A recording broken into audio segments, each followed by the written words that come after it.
است. این چرت دیگه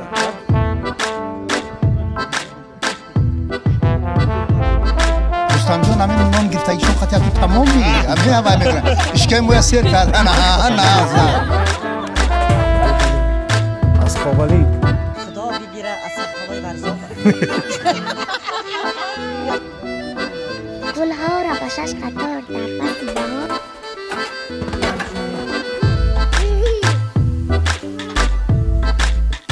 بر گوشیشم میتوفته.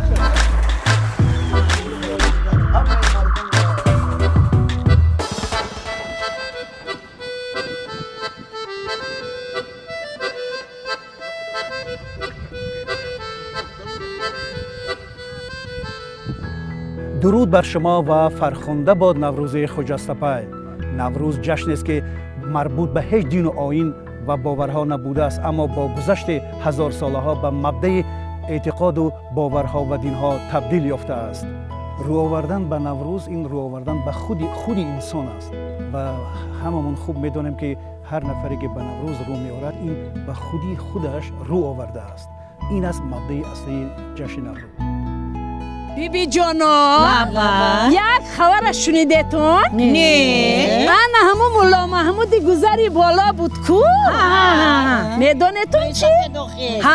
انا همون کار زن 14 ساله گرفته. توبه نکنین و روزتون بینین. میدونیم با چی گپ شده؟ خورسندیش دیر دوام نکرده. زنی یاش آورده یو پگاه خورسندیش تاپی کرده مرده. اگر من میگیریف نمیمورد. وای راست. من گوش کنید بیبی جان ها، از همین غیبت ها هیچی فایده نیست. میگویند که نوروز شد و گل به سری گوش کنید، غم های گذشته را فراموش کنید. ای کینه‌وران، ای کینه‌وران، کینه نجویید دیگر، از گردن یکدیگر آغوش کنید. بیایید دایره های میگیریم و در این نوروز خجستپای سرود نوروز میکنیم.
با 6 قطار کی میبینم، گلها را با 6 قطار در فصل بهار، دنیا را با یک قرار کی میبینم.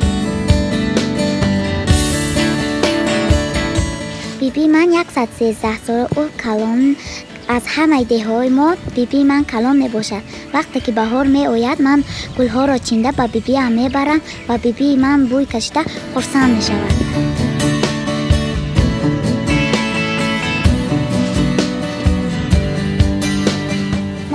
مبارک شو بیبی جان. خدا مبارک گردانه.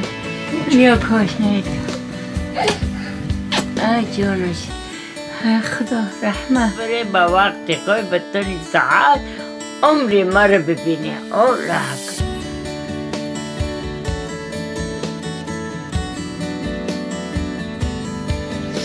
مادر کلانم شد کسک آوردم شیر و عسل گفتا ندارم اشتها شد اشتها از من جدا.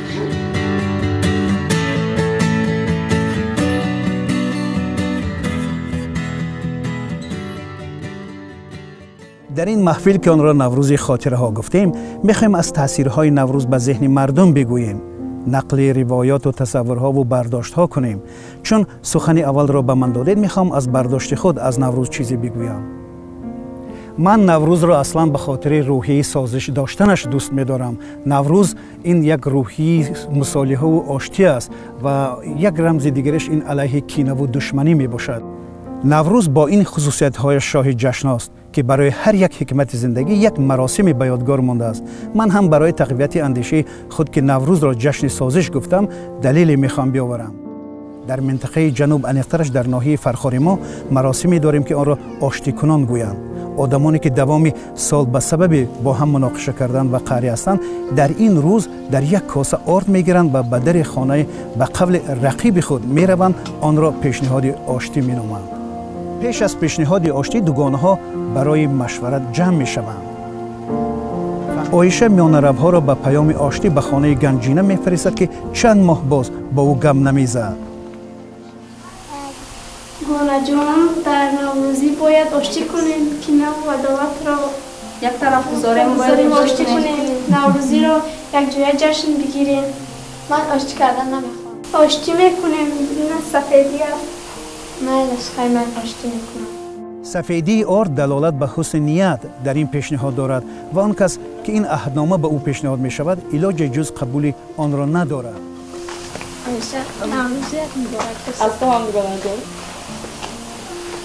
که این عهد در روز نوروز به معنی رفع تمام احساسهای بد است. این هم یک سند محکم است که مردم شکستن آن را جرم بزرگ می‌حسابند.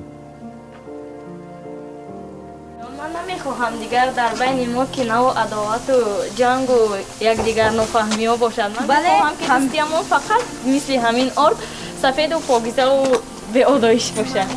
بله همیشه هم خیلی خرسندانه نوروز عید نوروز را جشن میگیریم.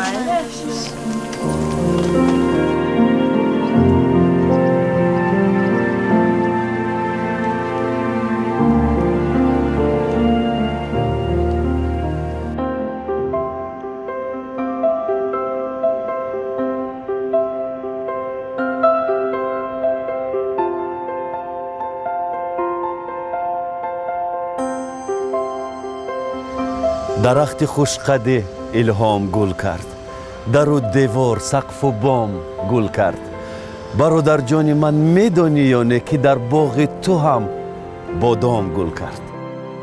4-5 سال داشتم گمان میکردم که برابر فرا رسیدن نوروز، برابر دوباره احیا شدن طبیعت در فصل بهار فکر میکردم که از مسیر کوهساران شاید یک نوجی پیدا می شود، یک سواری سمند افسانوی بالدار پیدا می شود و همه رخوت و یک رنگی های روستای ما را برهم می زند.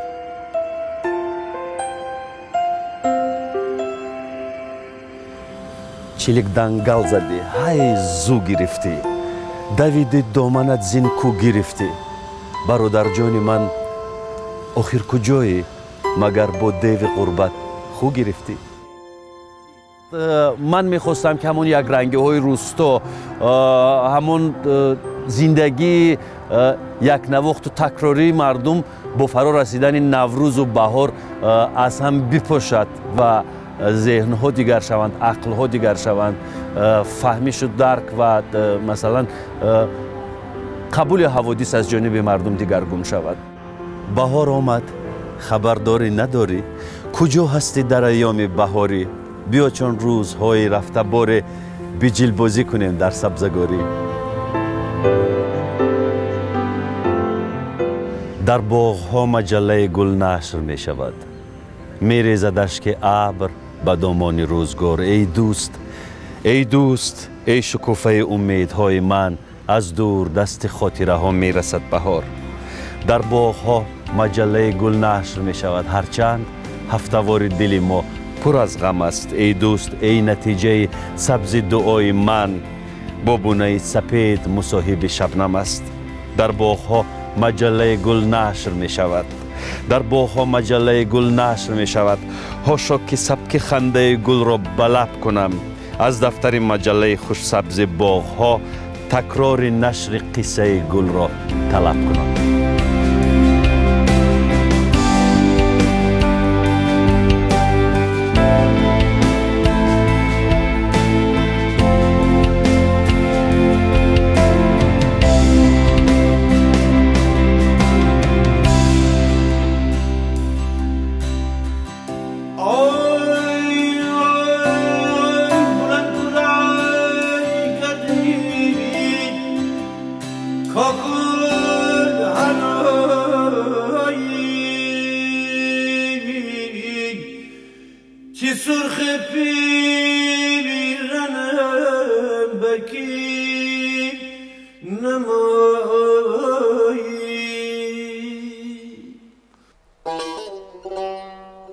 نوروز مبارک باد.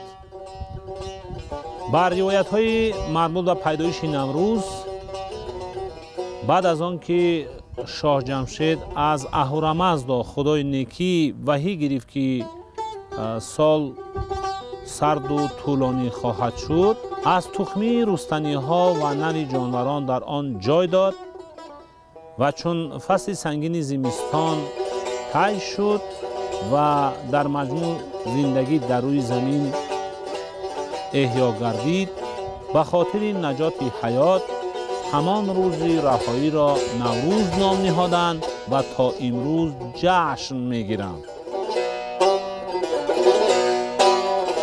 خوشی میشه همه کارو همش میگفتیم خدای تعالی که بارون ببار همه زد با وقت خوش شد. پیدا اون وقتا در نوروز خدای میگفتن که سال سیری بیاید، پری بیاید، بارون خدای تعالی بریزونه، وقتی بنده رو خوش کنه. بارون نباره ما زندگی نمیشه باید. ما در محل کودک بودیم نوروزی میگفتن در کوه برآمده دیگ برده، روغن برده، علو کده، وقت خوشی و بازی و رقصه بود.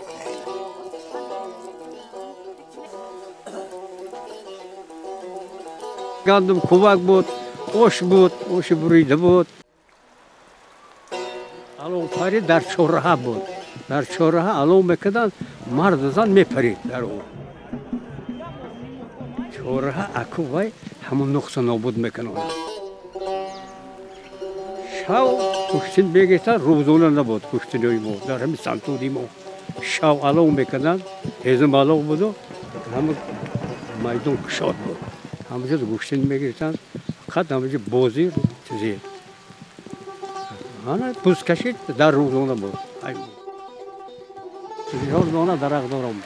ای سیواشش، ای زردالو هستای، اولو هستای، بادام هستای. خودم شینوندم، همشه خدای تعالی اکو خدای تعالی بتیا میوشه یک بنده پیش میروی خیر میشه. پروردگارم خدای تعالی بارون بیاره که ما این فیض بگیریم یک چیز زندگانی شما. نوروز مبارک شو، سلامت شو، دوی سلامت باشه. پروردگارم اون تو رو دراز کنه خدای تعالی. های بالا میره به من گلی لاله بیار، گلمای تازه برگای گلمای. های در کاغذی سمیشکه پیچانته بیار، گلمای تازه برگای گلمای. های در کاغذی سمیشکه پیچانته نشد، گلمای تازه برگای گلمای. های خالی لبی جور جام دندان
дар айёми наврӯз ба шинондани ниҳоли дарахту рустанӣ бештар таваҷҷӯҳ мешавад ки маънии ҳамон ҳаёт бахшидан аст. ин амал шоиста ва савоб дониста мешавад ва ба нафаре ки онро иҷро мекунад аҷри бузург ваъда шудааст. хуб дуруст фармудед хонуми зарангез. дар миёни мардуми мо як расме ҳаст, бояд ҳар кӯдак дар арафаи наврӯз 7 ниҳол дар хонаҳои худ бишнонад.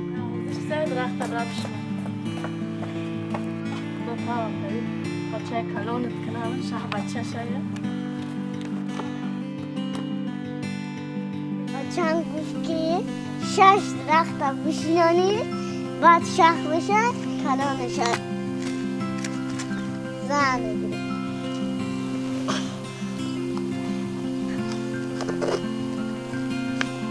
сабзидани ин ниҳолҳо ва нумӯашон фоли тақдири хуби кӯдак дониста мешавад. яке ҳам ин аст ки тӯи хонадоршавӣ ба айёми наврӯз рост хоҳад омад. бо ин айём рост омадани онро ниёгони мардуми тоҷик меписандиданд.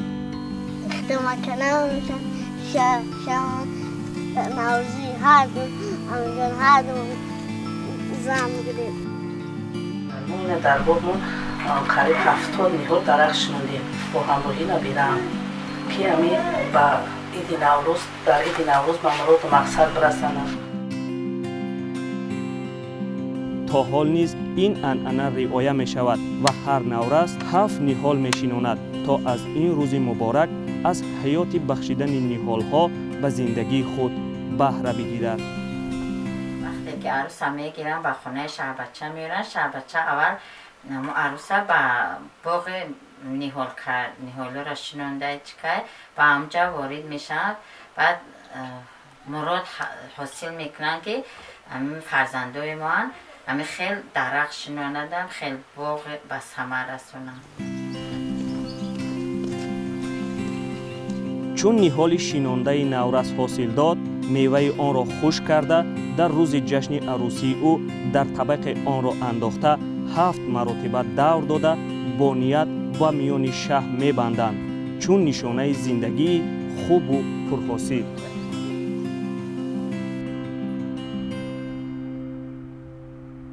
чун дар ин маҳфил аз ниҳолшинонӣ ва рамзҳои он гуфта шуд, мехостам ба як чиз ишора кунам.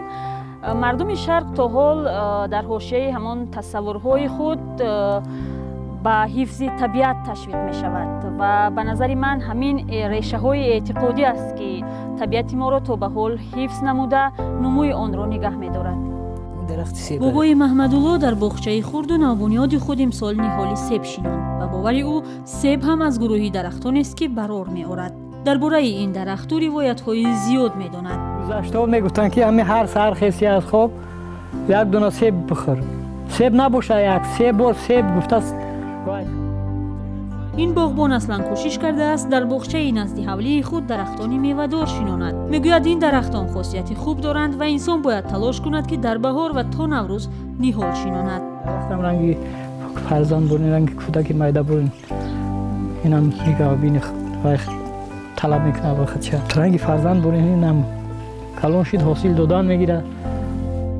ниҳолшинонӣ ҳам яке аз маросимҳои қадимии наврӯзист. ҳанӯз аз охири зимистон мардум ба шинондани гулу гиёҳ ва ниҳолҳои мухталиф шурӯъ мекунанд. аммо ин кор ҳам осон нест. муҳаббати хосро талаб мекунад ва асрори худро дорад. ниҳол бояд стандартӣ бошад, яъне баландии 1 то 1.50 сантиметр доро бошад. яъне танаи ғафсии он то 10-15 миллиметр ғафсӣ дошта бошад, яъне диаметри танаи ғафсии ниҳол. ва чӣ хеле ки мебинед, ниҳоле ки мо интихоб мекунем бояд аз якчанд моякрешаҳои бисёр яъне доро бошад. боварҳое ҳаст ки дарахтон ба зиндагӣ беҳбуд мебахшанд ва ба худ рамзе ҳам доранд. дарахти шамшод рамзи ростӣ аст, дарахти сарф масалан рамзи ростӣ аст. ҳатто дар адабиёти мо ин рамзи қомати маҳбуба мебошад. ё ин ки дарахти анор масалан бо анҳамон меваҳои хеле пурбораш рамзи ҳаёт аст ва анор худаш рамзи баракату фаровонӣ мебошад. мо медонем ки дар шаби ялдо рӯи суфра ҳатман анор мегузоранд ё ин ки тарбуз. ба гуфтаи ин фарҳангшинос, расму нигораҳои зебое ҳам ки маъмулан дар куртаву тоқиҳои наврӯзӣ нақш ёфтаанд, тасвири баргу гул ва буттаҳои дарахтонанд. дар тоқиҳои маъруф ба чустӣ нақши бодом мебошад. нақши бодом ки он ҳам рамзи баракату фаровонӣ мебошад. инчунин гули анор ҳаст, гули хор ҳаст. мардумшиносон мегӯянд яке аз нишонаҳои фарорасии ҷашни наврӯз ва баҳори нав ҳам дар дарахтон таҷассум меёбанд ки мухча мекунанду мешукуфанд. боғпарварон бовар доранд ҳар дарахт паҳнкунандаи нерӯест ки ба инсон таъсиргузор аст. онҳо барор меоранд, андӯҳро мебаранд, саломатиро бенамуда ҳатто дардро коҳиш медоданд.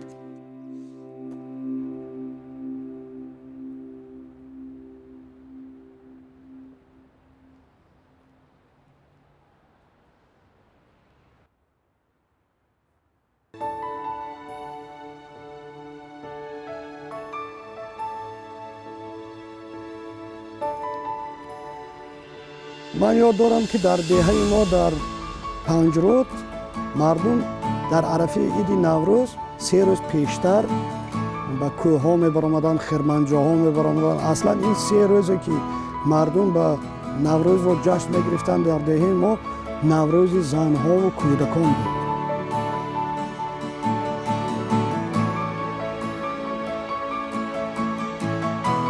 بهار هم فرا رسید پدر، گل کرده است درخت میوگی، شمال شعر نو سرود به لفظ شیوگی. بهار هم فرا رسید پدر، کجاست مله های مادرم، کجاست جوانی توی پدر، کجاست نغمه های خواهرم. بهار هم فرا رسید پدر، گل کرده است درخت میوگی، شمال شعر نو سرود به لفظ شیوگی. بهار هم فرا رسید پدر، منو کنون بهار بی درخت، به یاد تو به یاد مادرم، به یاد آن درخت میوگی. چه شیون و چه میوه ها نموده ایم به لفظ شیوگی.